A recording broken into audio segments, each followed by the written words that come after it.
Hi, my name's Steve. I work with the Museum of Life and Science, and today we're bringing you a bite-sized activity called Thaumatropes. A thaumatrope is something like this. It's two images, one on each side, and so you could imagine these as two frames. One is a fishbowl and one is a fish. But when I spin this, they blend together into one image.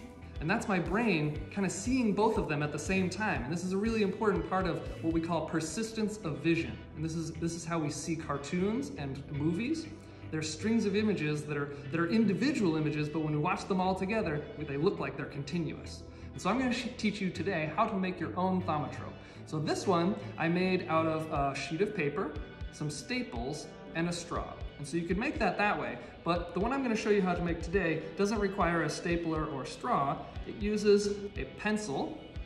And so I've got just a colored pencil here that I used. I've got masking tape that I just taped on, and then a sheet of paper. And so to make the sheet of paper, I used a pair of scissors. You'll need to be able to cut that out.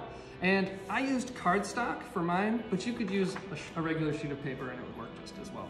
So first you're gonna need to cut out your rectangle. So I got a rectangle kind of like this, but yours could be different shapes. Experiment, find what works best for yours. I'm gonna fold it in half. And now I have two sides that I can wrap around something. In this case, it's gonna be my pencil. But what I wanted to do for mine was I wanted to make sure that my objects lined up on each side of the paper. So I just made a little mark with my paper folded on both sides so I would know where the center of my object, of my frame is.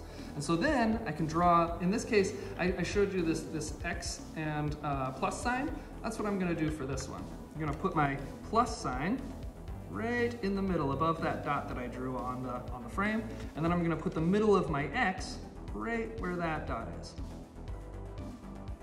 So now I have my plus sign and my X kind of overlapping each other.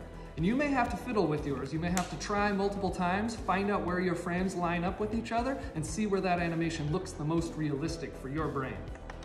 And so let's take a look at the one I made before. Again, after I did that, I wrapped it around my colored pencil, and then I taped it in place so that it would stay when I spin it. And so now when I spin this, instead of seeing an X and a plus, I kind of see a snowflake or an asterisk, something that's star-shaped. And mine looks like a little bit off, like not quite right. Like I think I could probably remake this and make it even better. And you could imagine other animations too. This is just one.